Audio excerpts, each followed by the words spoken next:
Hello, hello. Today I have a review of Journey to Mars, The Wonderful World. Its beauty and splendor, its mighty races and kingdoms, its final doom, by Gustavus W. Pope, a 1894 work. It's the early 1890s, and American Antarctic sailor and explorer Lieutenant Frederick Hamilton and his Maori companion are rescued by Martian explorers and taken by ethervolt cars, magnetic cars, along the magnetic currents to Mars, where which is a much more ancient planet in its biome and its cultures. Yet it's all kind of feudal in nature. This is kings and princes and kingdoms is what seems to populate this highly densely populated world. Now Hamilton gets the royal carpet treatment because he saves the one of the great crown princes of this land, Altafora. And so he gets the red carpet treatment. He ends up falling in love with Altafora's sister, the beautiful Princess Sulima. There are tons and tons of scientific inventions. A lot of this coming from both the brilliant scientist Asterion, who has invented these ethervolt cars that are able to travel the vast distances of space at amazing speeds.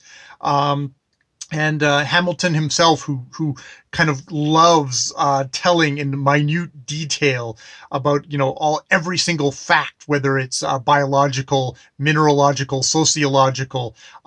This very much reads as a explorer's account of these worlds, and somebody who seems to be jotting down every detail because it might be important later. Now there is also kind of deep into this book. It's kind of like it's over 500 pages long. This book, there is an arrogant, cowardly or rival prince, the Prince Diobajar of a rival kingdom, who has designs on the beautiful Sulima, and Hamilton gets caught up in the intrigue. There's a duel. There is escape from prisons. There is prophecies in this book. There is slightly mystical stuff here of things beyond science, even in here. But in the end, all this gets kind of dwarfed by great cosmological events that also happen, which further fascinate Hamilton and obviously the author Pope. So. I picked up this book because I had heard about it in my kind of research for the Edgard Rice Burroughs Barsoom series. The Princess of Mars was published in 1917, actually it was published as a book in 1917, as published as stories in 1912. And this was said to be one of the influences on Edgard Rice Burroughs. And, it does share a lot of stuff with Edgar Rice Burroughs' Barsoom Mars novels. There's a frame story that starts this. In this case, there's a mysterious casket that gets delivered to a fellow at the beginning that opens it and contains Hamilton's journal accounts of his voyage to Mars. There's races of different colors on Mars. There's yellow, blue, red. There's not as much made of the races, even though we do get into, again, with books, it seems, in this period, racial theories. It's a feudal society again, as we said, again with the princesses, though this is not a book that is as kind of going to be interested in doing royal daring do's with princesses and stuff like that, even though there is one duel in the book. Interestingly enough, again, there's this kind of reoccurring theme of the doomed, dying ancient planet, kind of decadent and fallen races. Both Edgar Rice Burroughs and another fellow that I read, Edwin Lester Arnold, and his Gulliver of Mars, which is published in 1905, all kind of centered around this idea of this is the dying planet. There's this term in science fiction of the planetary romances, and a part of this romance, at least amongst these three fellows, is the idea of a fallen civilizations, of sharing that thing of like a decay. When it's interesting, like it's that this time where we're getting the kind of the ebbing of the British Empire, of the kind of all these English speaking authors. We're getting the fall of this empire, and there's all this talk of how we're having a decay of the of empire, and we're having people being like, it's not as good as the old days, kind of stuff, coming from bunches of white folks who held domination over people of other races and other cultures just earlier in this time. So it's an interesting kind of, yet again, kind of that kind of reflection of what is going on, and maybe also just the idea of a feudal kind of setup for things, of there being great kings kind of holding sway over their subjects. It's like that kind of resonates with this kind of the fall of empire thing. Now, the big thing with this is big shift from this to from Edgar Rice Burroughs as well. Edgar Rice Burroughs was science fantasy. I think I talked a lot about how his most the thing that probably kind of most reflects on Edgar Rice Burroughs in our modern day is something like Star Wars. Yes, it's out in space, but it's really it's fantasy. These are knights and evil villains, and they're jousting. Well, maybe not so much the most recent stuff, but it's still, we're not really interested in the science. We're not really interested in how things go. Yeah, Pope is actually more like his exact. It seems like he is more like his exact contemporary, Jules Verne. Jules Verne was born in 1828, as was Gustavus W. Pope, both born in 1828. Both died within a couple of years ago. And Jules Verne, from my ignorant thing, because I actually haven't read a lot of Jules Verne, and I think what I did was probably the butchered stuff, is like, these are guys who are much more interested in science.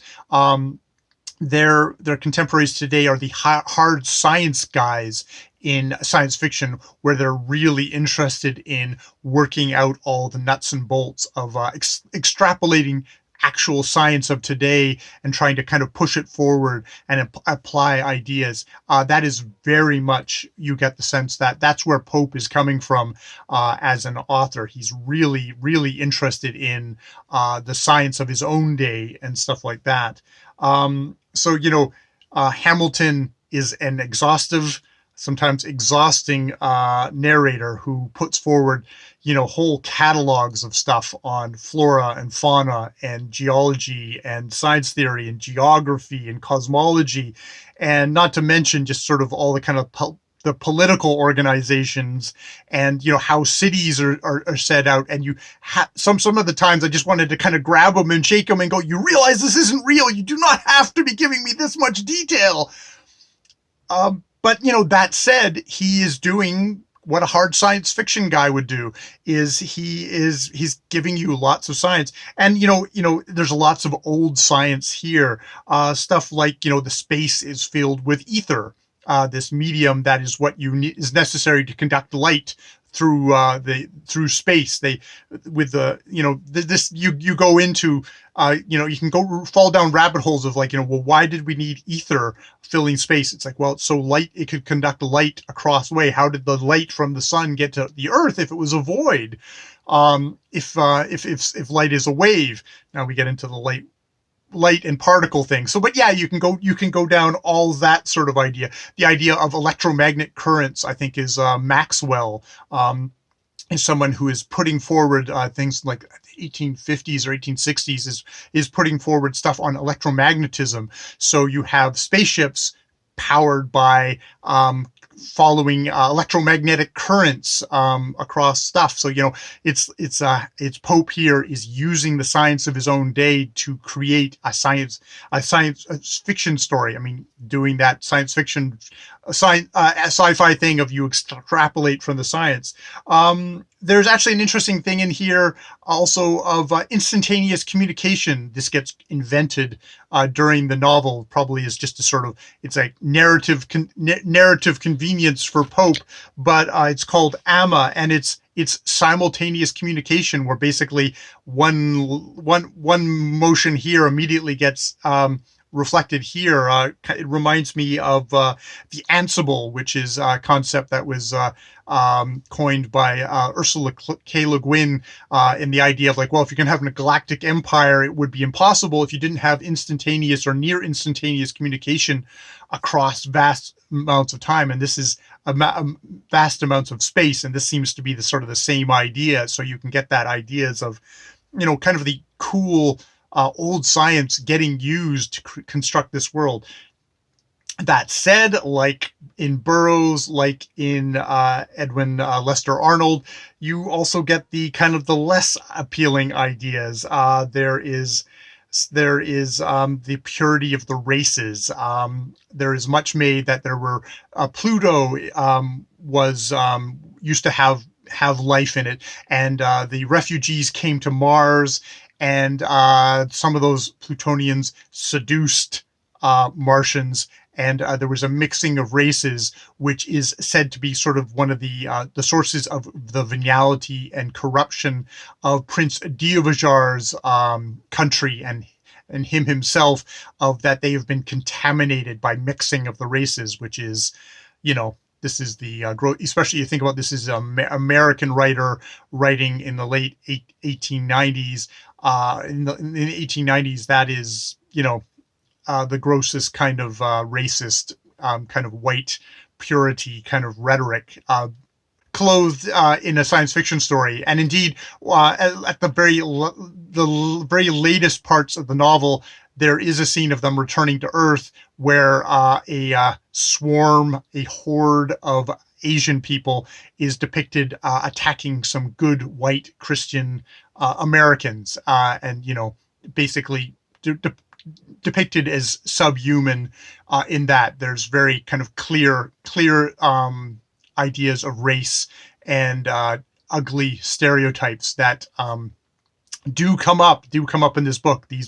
These books are great time capsules for the horrendous as well as the kind of just fascinating stuff, and fascinatingly horrendous, and that sort of thing is always going to interest me as somebody who's interested in kind of the intellectual history of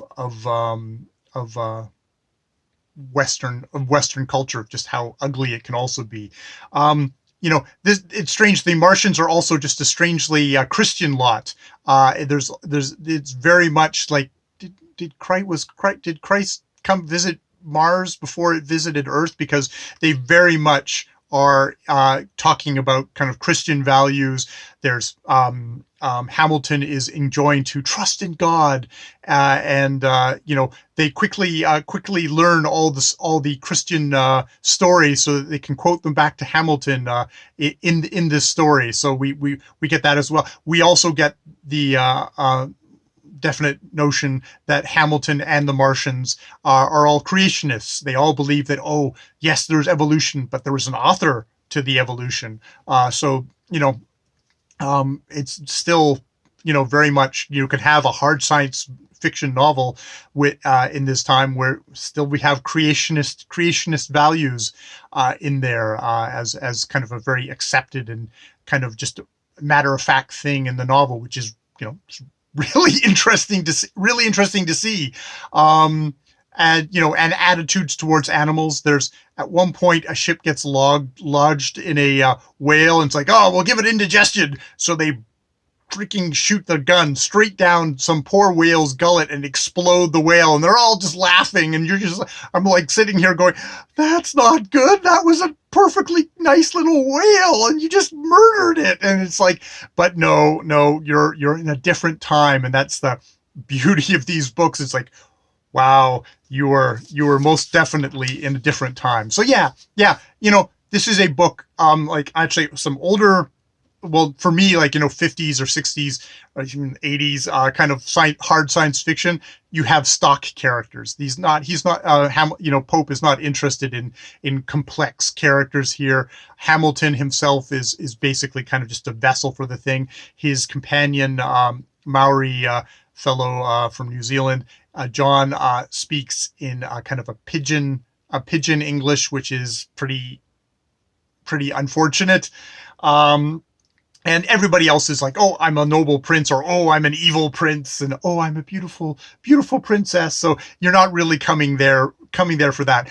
Strangely, by the end, I found it's like, oh God, he's launching into yet another essay here. But I by the end, he had kind of, Pope had kind of won me over to this of like, okay, we can't have a story that zips along like Edgar Rice Burroughs. We're just like, nope, we're going to stop and we're going to have a whole description of vast caves with the revivifying waters, or maybe it's because I'm all for I'm all for doing kind of these little detours that I was like, oh sure, fine, whatever.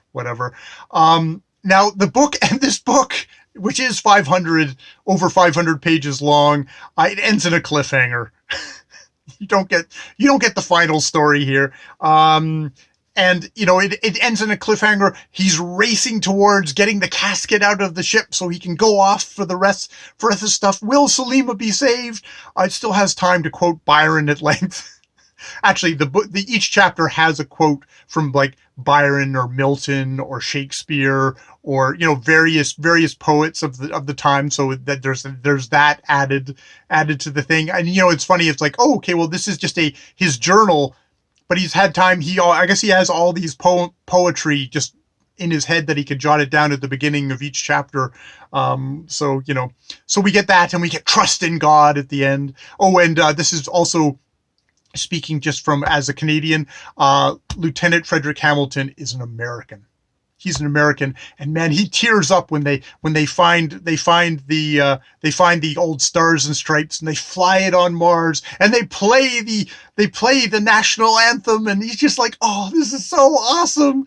And when it's like, oh, these American sailors, they'll be frightened like all the other sailors. It's like, no, they're American sailors. They could shake hands with old Nick. They're the best of the best. It's like there's, as a Canadian, we're just kind of like, oh yeah, it's an American who surprise, it's an American who thinks highly of America, and Americans. It's just like we Canadians should be like, nah. That's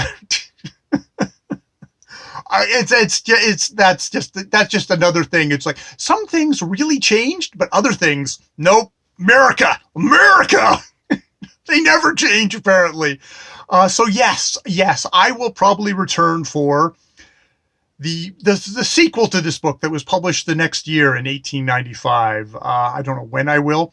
I read this as a PDF. It was a downloadable PDF hosted by Canadian Library, the Toronto Public Library. I'll put a link to it down below if you also want to read the PDF of Journey to Mars. But I will go on to Journey to Venus, the Primeval World, its wonderful creations and gigantic monsters, which, according to the Science Fiction Encyclopedia site, is Hamilton visits a primitive Venus and shoots at anything that moves. So I expect to be, again, horrified by senseless butchery sold as daring do adventure. So yeah. That is my very long review of a very long book, but strangely, just I really enjoy going back in time in books like this, where you can see why maybe this isn't like everybody's reading this in the classroom or anything, but it's like, this was really fascinating as a snapshot of again of these times, and also just of like yet again the Mars literature. The science fiction Mars literature that leads that Edgar Rice Burroughs springs out of. It's just that kind of cool thing of like, yeah, there's a whole kind of literature, whole kind of tradition of Mars stories before Edgar Rice Burroughs, and then from Edgar Rice Burroughs that carries out to science fiction of today, and how science fiction of today, like science fiction back then, reflects the attitudes and mores of the time. So like, you know, like all literature does, but just from a different kind of angle. All right, more videos later.